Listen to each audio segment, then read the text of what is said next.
बिस्मिल्लाह बिस्मिल्लाह। शुक्र अल्लाह का।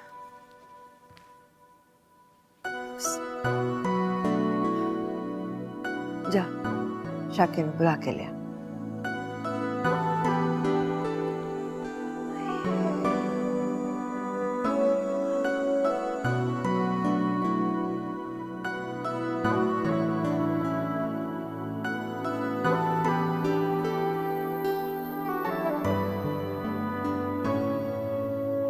सलाम साहब। वालेकुम सलाम। तुसी दो बन जाओ जब तक मैं ना कमा कोई अंदर ना आए। जरूरी गाल करनी मैं। जो हुक्म बीबी सैन।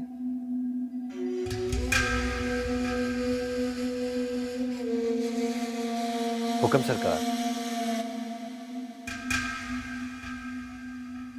कितने रहसन शाकिर? मैं 4 दिन बीमार पई तो तू पूछिया ही नहीं, खबर ही नहीं ली। मैं गुलाम बीबी सैन, लेकिन जराने की तरफ से छोटी सैन की सख्ती से ताकीद थी कि बीमारी में आपको कोई तंग ना करे। बस इसी वजह से हाजिरी नहीं दे सका। चल इस बारी मन लैसा, अगली बारी कुताई ना हो। नहीं होगी बीबी सैन।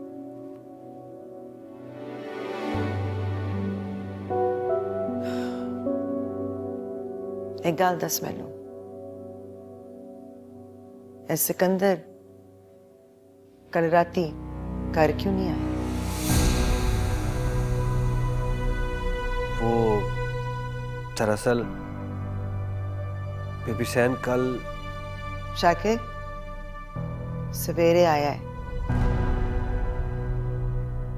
सीधा सीधा जवाब दे मेरे को, झूठ ना बोली। जी बीबी सैन, सिकंदर साईं कल वहीं थे। तूफान बहुत तेज हो गया था, लिहाजा उन्हें रुकना पड़ा। फिर लगन लगे फेरे बांधे और तू मेरे को खबर ना दी, छुपाया मेरे को। नहीं नहीं सरकार, कसम ले लें, दरमियान में तो बिल्कुल खत्म हो गया था उनका आना जाना। लेकिन फिर तैमूर साईं की वफात के बाद सिकंदर साईं बहुत बेचैन हो गए हैं।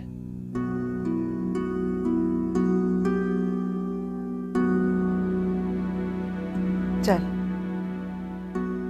इस बारी तो तुझे माफ कर देती हूँ। अगली बारी मेरे को छुपाया